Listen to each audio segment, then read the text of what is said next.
I want to play a couple of recordings for those who are not convinced that this thing is real. First is going to be Al Gore. And then it's going to be the British Prime Minister, Gordon Brown. And then Henry Kissinger. And then there's going to be a news reporter talking about Obama. And then it'll be Obama.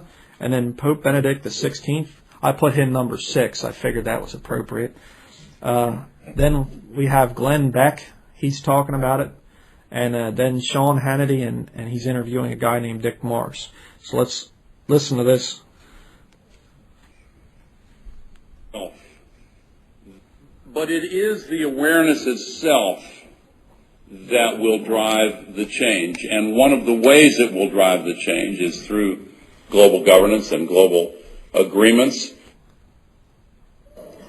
I think a new world order is emerging, and with it the foundations of a new and progressive era of international cooperation. We have resolved that from today we will together manage the process of globalization to secure responsibility from all and fairness to all. And we've agreed that in doing so, we will build a more sustainable and more open and a fairer global society.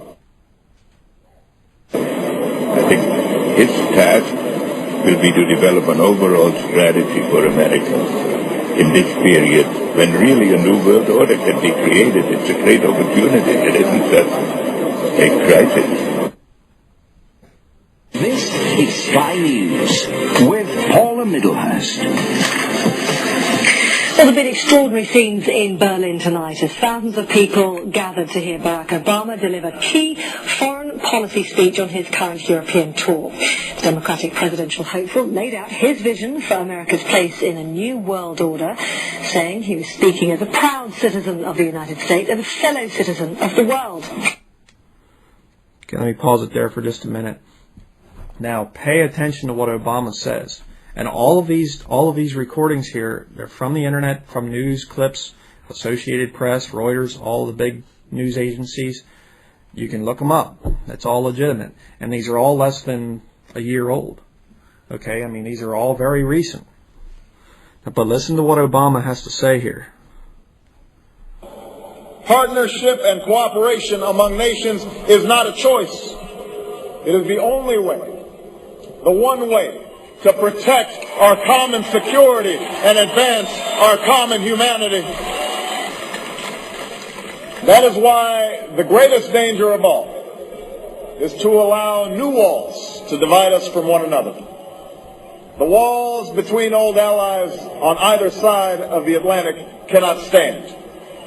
The walls between the countries with the most and those with the least cannot stand. The walls between races and tribes, natives and immigrants, Christians and Muslims and Jews cannot stand. These now are the walls we must tear down. These are the walls we must tear down? Do you realize that if you are a Bible-believing Christian, you are the wall? Think about that. We are the ones that are keeping all the nations from joining together. We're the ones that are keeping the Christians and the Jews and the Muslims from joining together. Yeah. Hey, Pope. Pope Benedict XVI is calling for a new world financial order in the third encyclical of his pontificate. There is a global meltdown coming. It is a global depression. And one world currency and one world financial system is the end game. China said last week they want one global currency. France said yesterday or the day before that they want one world order, a new world order, at the end of this event.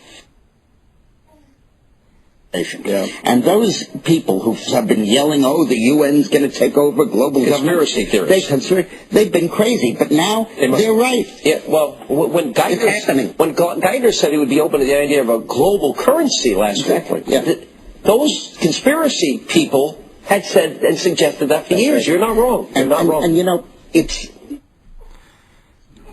So that's it. Okay.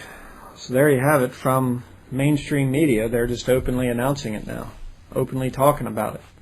And they even making jokes there. Sean Hannity making jokes. And he's a Catholic, by the way. Don't be fooled by that guy. But they're making jokes that, all the conspiracy theorists, they talked about the New World Order. Now it's here. So we are very, very close to the Antichrist kingdom. It just is amazing. Now, the question comes up, and you can study this thing. There's so many facets of it. The CFR, the Trilateral Commission, the Bilderbergers, the MK Ultra, the Finders, the CIA, the, HARP, all this stuff. I mean, there's so many aspects of this New World Order. It's just incredible, And we've studied it here. We know about it here, but other people, if you're listening online, just go to YouTube, type it in Google, New World Order, and you'll find more information than you can handle. It's incredible. But the comes up, and I've seen a lot of videos on it, and they tell about it, but then they just kind of, okay, thank you for watching. And they don't really discuss what should a Christian do about it. Can we stop it? Can we somehow take political action and stop the New World Order? And a lot of people are led to believe that, yeah, we can. But I'm going to show you that we can't. Turn to Zephaniah. Back in the Minor Prophets, Zephaniah. Chapter 3.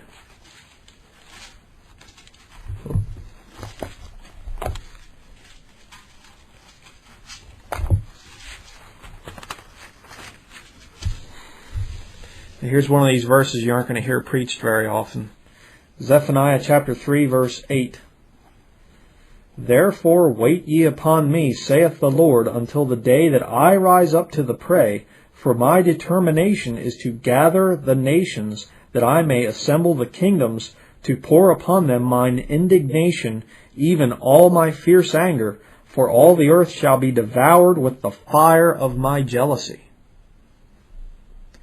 Do you realize if you say we're going to stop the New World Order, you're basically saying that you're going to stop God's plans? Think about that. That's pretty amazing. God has a purpose, and His purpose is, we read back there in the book of Daniel, it is the stone, that's not made with hands, comes and destroys this New World Order. And then God sets up His kingdom on the earth. And when you're saying, we're going to stop it, we are going to put an end to that kingdom. And we are going to bring in a time of peace and prosperity and lovely whatever. You're saying, no, God, you're not going to be able to stop this. I'm going to do it. Mankind is going to do it. Well, we couldn't do it for 6,000 years. What makes you think we can do it in the future? Develop a world government or a world where people respect each other and whatever. It's not going to happen. It's God's plan. God has everything set up, and part of His plan is for this New World Order to come to pass. And these one world order guys, these big elitists, the bankers, the international bankers, and Illuminati, and all these other guys, they don't even realize it, because I think a lot of them are on a power trip because they're so wealthy, they're so powerful, they're above the law, and they don't even realize that they're actually falling right into a trap, which is what they're doing. And it's actually kind of sad, to be honest with you.